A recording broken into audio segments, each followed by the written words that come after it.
Hello guys. आज discuss करते हैं नीट 2025 में आया हुआ क्वेश्चन। तो क्वेश्चन कहता है कि थ्री आइडेंटिकल लॉट्स दिए गए हैं जिसकी थर्मल कंडक्टिविटी एक की आपकी 2K है, दूसरे की K है और तीसरे की 2K है। टेम्परेचर जंग इसका लेफ्ट लेफ्ट साइड में 3T है, राइट साइड में T है। जंक्शन का टेम्परेचर ये दिया हुआ है T1, ये जंक्शन है। ये दिया गया है T2 और आपसे रेशियो पूछ रहा है T1/T2 का। अब देखो, इसमें मेरे को दो चीज लगता है जो आपकी जाननी चाहिए। वो है पहला, स्टेडी स्टेट की बात कर रहा है, यानी steady state temperature at left junction is T1। तो स्टेडी स्टेट क्या होती है? स्टेडी स्टेट वो स्टेट होती है जिसमें टेम्परेचर जो है, जो यहाँ की बात हो रही है, टेम्परेचर टाइम के साथ कांस्टेंट रहेगा, टेम्परेचर टाइम के साथ वेरी नहीं करेगा। तो मतलब यहाँ 3T रहेगा, यहाँ T1 रहेगा, T2 रहेगा, T रहेगा जब हीट फ्लो कर रही है। Temperature will not change, that is steady state. ये मतलब हो गया स्टेडी स्टेट लिखने का यहाँ पे। दूसरा, ये थर्मली इंसुलेटेड क्या है? थर्मली इंसुलेटेड का मतलब ये हुआ कि ये रॉड्स है ना, ये चारों तरफ से थर्मली इंसुलेटेड है, तो हीट का फ्लो इस डायरेक्शन में नहीं होगा। ठीक है, हीट का इस डायरेक्शन में नहीं होगा, ये हीट आपकी यूनिडायरेक्शन इस डायरेक्शन में फ्लो करेगी। ये हो गया थर्मली इंसुलेटेड का मतलब कि हीट यूनिडायरेक्शनल होगी।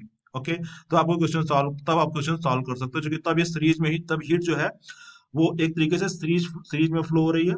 मतलब रॉड सीरीज में जब भी हीट फ्लो होती है तो वो कांस्टेंट होती है। मींस अगर मान लो 2K से जो हीट फ्लो होगी वही के थर्मल कंडक्टिविटी रॉड से फ्लो होगी, वही 2K लास्ट वाले से फ्लो होगी। तो मैं मान लेता हूँ कि मान लो Q1 फ्लो हो रही है, मान लो यहाँ से पहले वाली रॉड से, तो ये इक्वल हो जाएगी Q2 सेकंड वाली रॉड से, इसकी थर्मल कंडक्टिविटी K दी गई है।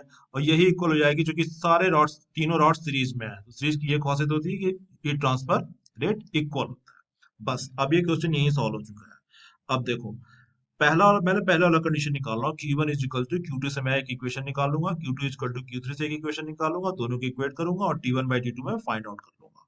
ठीक है, तो पहले वाला Q1, देखो, Q1 is equal to Q, तो क्या होता है हीट ट्रांसफर रेट का फॉर्मूला? क्या होता है? थर्मल कंडक्टिविटी पहले लिखते हैं। तो थर्मल कंडक्टिविटी पहले रॉड की K है, और A मान लेता हूँ एरिया है उसका, और लेफ्ट साइड टेम्परेचर 3T है, राइट साइड T1 है, थिकनेस में मान ले रहा हूँ L। अब चूंकि रॉड्स इक्वल है तो थिकनेस और एरिया दोनों इक्वल होगा, तीनों रॉड का।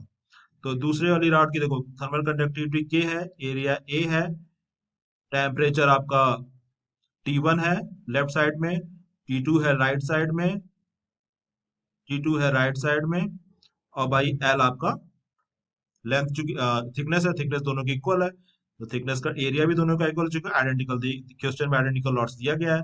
के भी आपका कैंसिल हो जाएगा, तो आपका ये जो इक्वेशन बनेगा वो 6T minus 2T1। Okay, and ये आपका हो जाएगा T1 - T T। बस उसके बाद आपका क्वेश्चन, पहला इक्वेशन बनने को आपको रेडी है। 6T आप लेफ्ट साइड करो और 2T1 को उधर ले जाओगे तो 3T1 हो जाएगा। 3T1 minus T2, this is your first equation. आधा क्वेश्चन आपका सॉल्व हो चुका है। देखो दूसरे पे आओ। दूसरा Q2 इक्वल टू Q3 है, क्योंकि सीरीज में है, ये भी इक्वल होगा। तो देखो दूसरे वाले रॉड में थर्मल हीट ट्रांसफर रेट का फॉर्मूला लगाते हैं, जो कि के क्या है? थर्मल कंडक्टिविटी है उस रॉड की, ए एरिया है उस रॉड का, T1 उसका लेफ्ट साइड टेम्परेचर है, T2 राइट साइड टेम्परेचर है, बाई थिकनेस जो हम L मान रहे हैं, जो कि सबकी सेम है। ये हो गया दूसरे का। अब तीसरे वाले पे आओ। तीसरे वाले का थर्मल कंडक्टिविटी 2K दिया गया है, एरिया आपका A मान रहा हूँ, और ये सबका सेम ही रहेगा।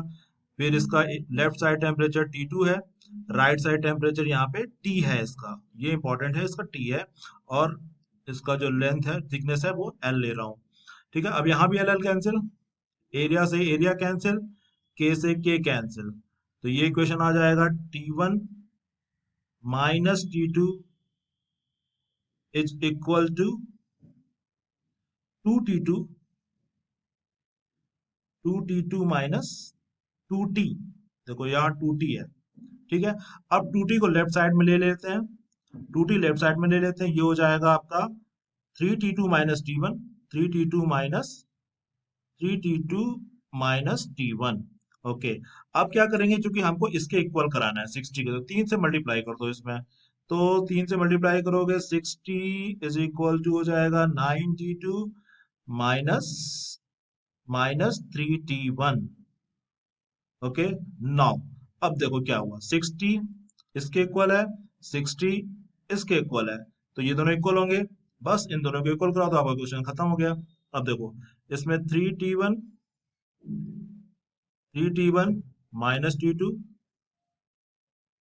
-t2 आपका इक्वल हो जाएगा किसके, 9t2, sorry sorry, 9t2 -3t1 okay. अब देखो 3t1 इधर जाएगा, आपका 6t1 हो जाएगा, दिख रहा है आपको, 6t1 हो जाएगा। और 92 इधर जाएगा, 92 और 10t2 हो जाएगा। ओके, बस खत्म हो गया क्वेश्चन। क्वेश्चन ने पूछा क्या था, एक मिनट इसको रबर से रब कर देता हूँ। क्वेश्चन में आपसे पूछा ये गया था, क्वेश्चन में T1/T2 पूछा गया था, तो T1/T2 आपका क्या हो जाएगा, 10/6, 10/6 होगा। और 10/6 को आप क्या लिख सकते हो, 5/3 लिख सकते हो। तो बस 5/3 आपका आंसर हो गया। तो सी आंसर आपका, या तीसरा आंसर आपका करेक्ट हो गया। तो thanks for watching this video. Video अच्छी लगे तो चैनल को सब्सक्राइब करिएगा।